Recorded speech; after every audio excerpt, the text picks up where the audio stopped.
आज हम बात करेंगे एटॉमिक इमिशन स्पेक्ट्रम की। एटॉमिक इमिशन स्पेक्ट्रम की बात करने जा रहे हैं यहाँ पर। अब हम बात करने जा रहे हैं एटॉमिक इमिशन स्पेक्ट्रम की। ठीक है, इधर सब्सटेंस बंद है, ये सैंपल है, गिलास है, ये गिलास के अंदर सैंपल बंद है। एटॉमिक इमिशन स्पेक्ट्रम की बात करने जा रहा हूँ। यहाँ पर मैंने इस सैंपल के इर्द गिर्द मैंने इलेक्ट्रोड्स लगाए रखे हैं। ये इलेक्ट्रोड्स लगा रखे हैं मैंने इस सैंपल के इर्द गिर्द। ये इलेक्ट्रोड्स मैंने लगा रखे हैं। सैंपल गिलास है, गिलास में सैंपल है, सैंपल के इर्द गिर्द मैंने इलेक्ट्रोड लगा रखे हैं। इन इलेक्ट्रोड्स को मैंने एक हाई वोल्टेज बैटरी से जोड़ दिया है।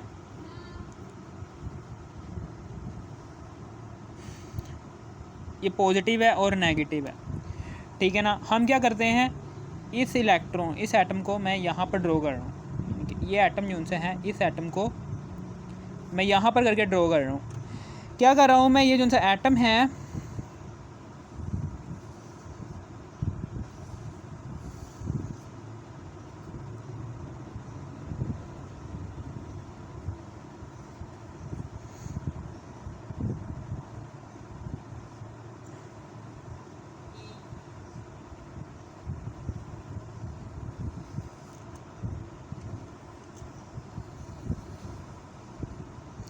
इस एटम को मैं यहाँ पर ड्रॉ कर रहा हूँ। इस एटम को मैं यहाँ पर ड्रॉ कर रहा हूँ। ये जो सा एटम जो सा है, इस एटम को मैं यहाँ पर ड्रॉ कर रहा हूँ, ठीक है ना।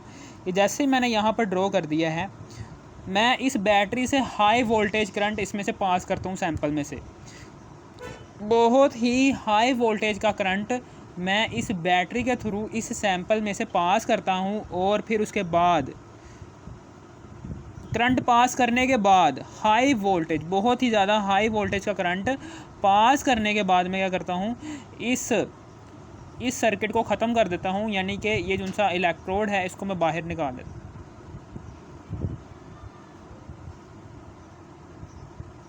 ठीक है, समझ आ गई यहाँ पर।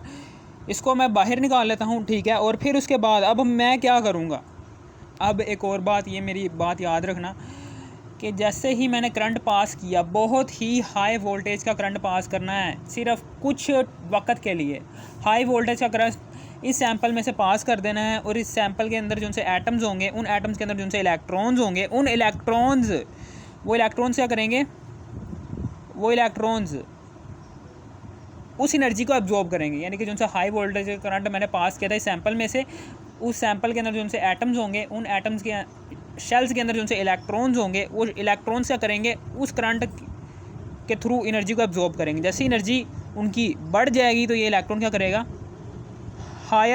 लोअर शेल से हायर शेल की तरफ जंप मारेगा, ठीक है ना।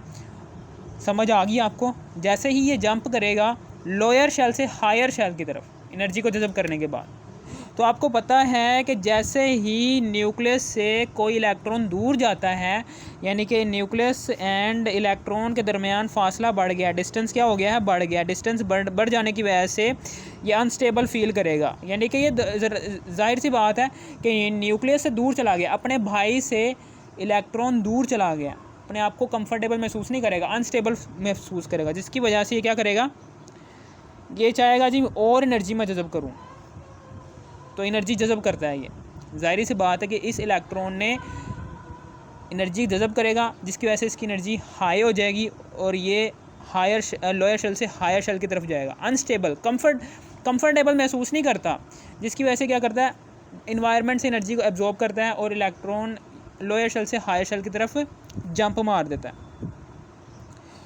फिर उसके बाद अब आपको पता है कि दुनिया में हर चीज़ स्टेबल होना चाहती है।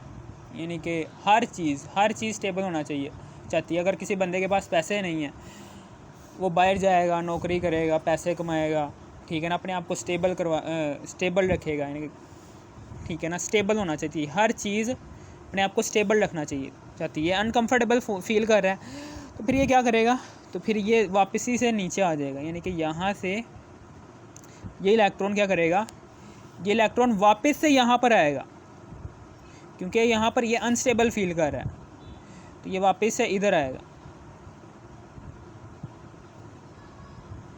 ये वापस से फिर इस जगह आएगा, तो इस दौरान क्या करेगा, ये एनर्जी इमिट करेगा। जाहिर सी बात है कि जब डिस्टेंस न्यूक्लियस का इलेक्ट्रॉन के दरमियान डिस्टेंस कम होगा, यानी कि जब ये इलेक्ट्रॉन जंप मार के हायर शेल से लोअर शेल की तरफ जाएगा, तो अब ये अपने भाई के करीब आ गया, जिसकी वजह से ये अपने आप को स्टेबल फील करेगा, ज़्यादा कंफर्टेबल महसूस करेगा। तो अब चूँकि ये भाई के करीब आया हुआ अपने, वो कहेगा यार मैं अपने भाई के करीब आया हूँ, तो क्यों ना मैं एनर्जी ही खारिज कर दूँ, क्योंकि मेरा भाई मेरे साथ है। एनर्जी ये खारिज कर देता है, जिसकी वजह से इसकी एनर्जी क्या हो जाती है, कम। इसीलिए यहाँ पर इस इलेक्ट्रॉन की एनर्जी यहाँ पर कम हो जाती है, क्योंकि एनर्जी खारिज करता है। फॉर एग्ज़ाम्पल यहाँ पर इसकी एनर्जी थी 15 जूल इस इलेक्ट्रॉन की, यहाँ पर इसकी एनर्जी थी 15 जूल, और इसने एनर्जी खारिज की 10 जूल, यहाँ पर इसकी एनर्जी होगी 5 जूल। ये 10 जूल इसने एनर्जी खारिज कर दी, ठीक है ना। ये 10 जूल जैसे ही एनर्जी खारिज करेगा ना, तो ये एनर्जी क्या करेगी, ये एनर्जी यहाँ से बाहर निकलेगी शीशे में से,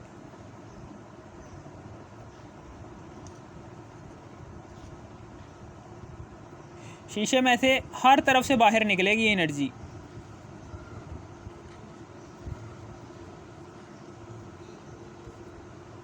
ठीक है ना, समझ आ गई आपको। और ये मेरी बात याद रखना कि एनर्जी जो सी है, चूँकि एटॉमिक एब्जॉर्प्शन स्पेक्ट्रम में जो सा सैंपल मैंने लिया था ग्लास के अंदर, वो भी हाइड्रोजन एटम का ही था, और एटॉमिक एमिशन स्पेक्ट्रम में मैंने इस ग्लास के अंदर जो सा सैंपल लिया है, वो भी हाइड्रोजन एटम का ही लिया है। दोनों ग्लास के अंदर सेम सैंपल प्रेजेंट था, इसलिए जो सी वेवलेंथ यहाँ पर खारिज होंगी, वो वेवलेंथ भी सेम ही खारिज होंगी।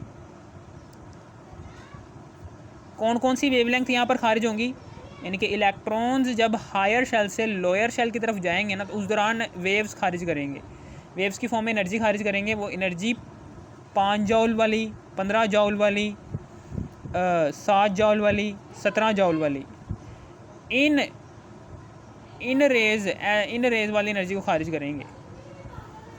ठीक है ना, समझ आ गई। और ये रेज जो सी इन रेज वाली इस एनर्जी रखने वाली रेज जो सी होगी, ये सारी की सारी एनर्जी यहाँ से बाहर निकलेगी, ऐसे ऐसे कर आहिस्ता आहिस्ता करके बाहर निकलती रहेगी। ठीक है ना, निकल गई जी, सारी की सारी रेज यहाँ से बाहर निकल गई। अब फिर उसके बाद अब हम यहाँ पर एक इंस्ट्रूमेंट लगाते हैं, और इस इंस्ट्रूमेंट के अंदर ये इंस्ट्रूमेंट है, ठीक है ना। इस इंस्ट्रूमेंट है, ये इंस्ट्रूमेंट के अंदर जो है स्पेक्ट्रम बनेगा, वो सारा का सारा डार्क बनेगा। सारा के सारा किस चीज़ का बनेगा, डार्क। सारा का सारा डार्क बनेगा, ये सारा का सारा क्या बनेगा, डार्क बनेगा। और यहाँ पर क्या होंगे, यहाँ पर वाइट लाइन की ज़रिए से ये डार्क बैंड्स अलग हो रहे होंगे इस तरीके से, यानी कि इस तरीके से ये बैंड जो उनसे ये अलग हो रहे हैं। ये 5 जूल, 10 जूल, 15 जूल, 7 जूल और 17 जूल, ठीक है ना। 5 यानी कि 5 जूल ये वाली एनर्जी, फिर 10 जूल, फिर उसके बाद 15 जूल, और फिर उसके बाद 7 जूल, और फिर उसके बाद 17 जूल। ठीक है ना, समझ आ गई। इस तरीके से ये स्पेक्ट्रम बनेगा, और सेम यही वाला स्पेक्ट्रम है, यानी कि ये जो सा स्पेक्ट्रम बना है, ये स्पेक्ट्रम बन गया। और जो सा एटॉमिक एब्जॉर्प्शन स्पेक्ट्रम में जो सा स्पेक्ट्रम बना था, वो भी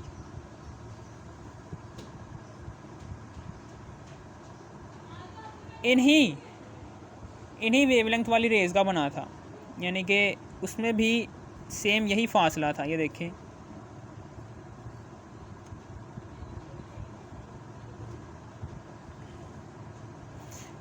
5 जूल, 10 जूल, 15 जूल, 7 जूल और 17 जूल। ठीक है ना, डिस्टेंस सेम ही है। एटॉमिक एब्जॉर्प्शन स्पेक्ट्रम में भी सेम रेज एब्जॉर्ब हुई थी और इसमें भी सेम रेज इमिट हुई हैं। याद है ना मेरी बात कि एटॉमिक एब्जॉर्प्शन स्पेक्ट्रम मैंने कहा था कि 5 जूल, 10 जूल और 15 जूल। ठीक है ना, जौन सी वाइट लाइट एब्जॉर्ब हुई थी, वाइट लाइट जौन सी इस सैंपल ने एब्जॉर्ब की थी, हाइड्रोजन एटम के सैंपल ने एब्जॉर्ब की थी, वो वाइट लाइट का सैंपल था। वो वाइट लाइट कौन सी रेज, कौन सी वेवलेंथ वाली रेज को उस वाइट लाइट ने एब्जॉर्ब, उस हाइड्रोजन एटम के सैंपल ने एब्जॉर्ब किया था? 5 जूल, 10 जूल, 15 जूल। जिसकी वजह से ये जौन सा था ये डार्क बन गया था, ये हिस्सा ऐसे करके डार्क बन गया था। ठीक है ना, ये हिस्सा सारा का सारा डार्क हो गया था।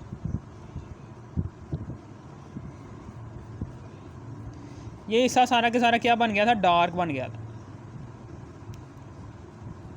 जबकि 7 जूल और 17 जूल ये दोनों एनर्जी जो सी हैं उस सैंपल में से बाहर निकल गई थी। 7 जूल वाली रेज भी बाहर निकल गई थी सैंपल में से और 17 जूल वाली सैंपल में से बाहर, जिसकी वजह से ये जो सा था ये हिस्सा ब्राइट हो गया था। बस ये फ़र्क है जी इसमें एटॉमिक इमिशन स्पेक्ट्रम में और एटॉमिक एब्जॉर्प्शन स्पेक्ट्रम में। अब यही सारी कहानी मैं यहाँ पर लिखूँगा।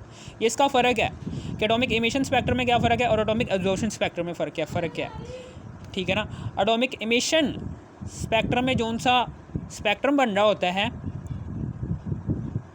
और एटॉमिक इमिशन स्पेक्ट्रम में जौन सा स्पेक्ट्रम बन रहा होता है वो दोनों स्पेक्ट्रम एक दूसरे से मैच करेंगे। क्यों मैच करेंगे? क्योंकि हमने एटॉमिक इमिशन स्पेक्ट्रम में जौन सा सैंपल यूज़ किया है इस गिलास के अंदर, वो वही वाला सैंपल यूज़ किया है जो हम एटॉमिक एब्जॉर्प्शन स्पेक्ट्रम में जौन सा सैंपल इस्तेमाल कर चुके हैं। यानी कि हाइड्रोजन एटम का ही सैंपल हम यहाँ पर भी हमने हाइड्रोजन एटम का सैंपल लिया था और यहाँ पर भी हमने हाइड्रोजन एटम का ही सैंपल लिया था। ठीक है ना, समझ आ गई यहाँ पर। फिर उसके बाद जिसकी वजह से इस स्पेक्ट्रम, ये जो स्पेक्ट्रम है, इस स्पेक्ट्रम, ये स्पेक्ट्रम में जो सी रेज आ रही हैं उन रेज की वेवलेंथ जो सी है उसकी एनर्जी जो सी है वो भी मैच करेंगी इससे। यानी कि डिस्टेंस जोन सा है इन बैंड्स का, डिस्टेंस जोन सा है, ये बैंड है ना, इन बैंड का जोन सा डिस्टेंस है वो इस बैंड के डिस्टेंस से मैच करेगा। ठीक है ना, एटॉमिक इमिशन स्पेक्ट्रम में जो से स्पेक्ट्रम के अंदर बैंड्स बन रहे हैं वो एटॉमिक एब्जॉर्प्शन स्पेक्ट्रम में जो से स्पेक्ट्रम के अंदर बैंड्स बन रहे हैं उन बैंड्स के साथ इन दोनों के बैंड्स मैच करेंगे। ठीक है ना, क्योंकि एटॉमिक इमिशन और एटॉमिक एब्जॉर्प्शन स्पेक्ट्रम में जो सैंपल यूज़ हुआ है वो सेम यूज़ हुआ है, जिसकी वजह से सेम रेज ही यहाँ से इमिट होंगी और एटॉमिक एब्जॉर्प्शन स्पेक्ट्रम में सेम रेज ही वहाँ पर एब्जॉर्ब हुई थी। अब यही सारी की सारी कहानी मैं यहाँ पर लिखूँगा कि the spectrum in which bright lines separate the dark band. इसमें ब्राइट लाइंस जो सी होती हैं, ये ब्राइट लाइंस क्या करती हैं? ये सेपरेट करती हैं इन डार्क बैंड्स को। और यहाँ पर क्या करती हैं? यहाँ पर dark lines separate dark bands. ठीक है ना, ये देखिए ये डार्क लाइंस हैं, एक ये वाली डार्क लाइन, ये वाली डार्क लाइन और ये वाली dark line. Dark lines separate dark bands, bright bands. Dark lines separate, यानी कि ये डार्क लाइन जो सी है, ये वाली डार्क लाइन ये सेपरेट करती हैं ब्राइट बैंड्स को। ठीक है ना, और यहाँ पर डार्क लाइंस जो ब्राइट लाइंस जो सी हैं ये सेपरेट करती हैं डार्क बैंड्स को। ये इसका दरमियान फ़र्क है डेफिनेशन का। The solid is heated and change into gas. जो सॉलिड है उसको हम हीट करते हैं, is heated and change into gas, provide electric discharge in which electrons of lower shells absorbed energy and goes in higher shell। यानी कि सारी कहानी वही लिखनी है जो उनसे मैंने बताया था कि हम थोड़ी सी देर के लिए इलेक्ट्रिक करंट यहाँ, थोड़ी सी देर के लिए यहाँ पर इलेक्ट्रिक करंट देंगे, हाई वोल्टेज का इलेक्ट्रिक करंट देंगे, जिसकी वजह से जो सा इलेक्ट्रॉन होगा शेल के अंदर वो उस हाई एनर्जी को एब्जॉर्ब करेगा, जिसकी वजह से उसकी एनर्जी हो जाएगी हाई और वो लोअर शेल से हायर शेल की तरफ जाएगा। ठीक है ना, समझ आ गई। और वही वाली बात यहाँ पर लिखी द सॉलिड इन विच, पहले सबसे पहले सॉलिड यहाँ पर लेंगे, उसको हीट करना है, फिर उसको हीट करके गैस में कन्वर्ट करना है। चूँकि यहाँ पर हाइड्रोजन गैस सैंपल पहले से ही गैसियस फॉर्म में, तो यहाँ पर हीट करने की ज़रूरत नहीं है। ठीक है ना, the solid is heated and change into gas provide electric discharge, जिसकी वजह से यहाँ पर हम इलेक्ट्रिक डिस्चार्ज प्रोवाइड करेंगे इन विच इलेक्ट्रॉन्स ऑफ लोअर शेल, जिसकी वजह से क्या होगा, जो उनसे लोअर शेल्स के इलेक्ट्रॉन होंगे वो एब्जॉर्ब्ड एनर्जी को एब्जॉर्ब करेंगे and goes in higher shell, चले जाएंगे हायर शेल में। फिर these electrons emit energy and move into lower shell, और फिर उसके बाद वही वाले इलेक्ट्रॉन जो उनसे हायर शेल में गए हैं वो क्या करेंगे, वो एनर्जी को इमिट करेंगे। जैसे ही वो एनर्जी को इमिट करेंगे तो उनकी एनर्जी पहले जैसी हो जाएगी, फिर वो हायर शेल से लोअर शेल की तरफ मूव करेंगे। These electrons emit energy and move into lower shell. फिर उसके बाद and the spectrum is formed, और स्पेक्ट्रम बनेगा। ठीक है ना, ये वाला स्पेक्ट्रम बनेगा। ये वाला स्पेक्ट्रम कौन सा बनेगा, स्पेक्ट्रम इज़ फॉर्म्ड, और स्पेक्ट्रम कौन सा बनेगा, by the energy in which bright lines are formed on dark background, जिसमें ब्राइट लाइंस बनेंगी डार्क बैकग्राउंड के दरमियान। ठीक है ना, ऐसा स्पेक्ट्रम हमें मिलेगा एटॉमिक इमिशन स्पेक्ट्रम के दौरान। फिर इसी तरीके से एक नोट करने वाली बात ये है, यानी कि एटॉमिक यही वाली बात, ये जो उनसे मैंने बात यहाँ पर की है, यही वाली बात मैंने यहाँ पर लिखी है। In atomic absorption spectrum the wavelength which is absorbed, यानी कि in atomic absorption spectrum the wavelength which is absorbed, कि जो वेवलेंथ एटॉमिक एब्जॉर्प्शन स्पेक्ट्रम के दौरान एब्जॉर्ब हुई थी वही wavelength, same wavelength are emit, वही वाली वेवलेंथ इमिट हुई हैं यहाँ से इन एटॉमिक इमिशन स्पेक्ट्रम के दौरान।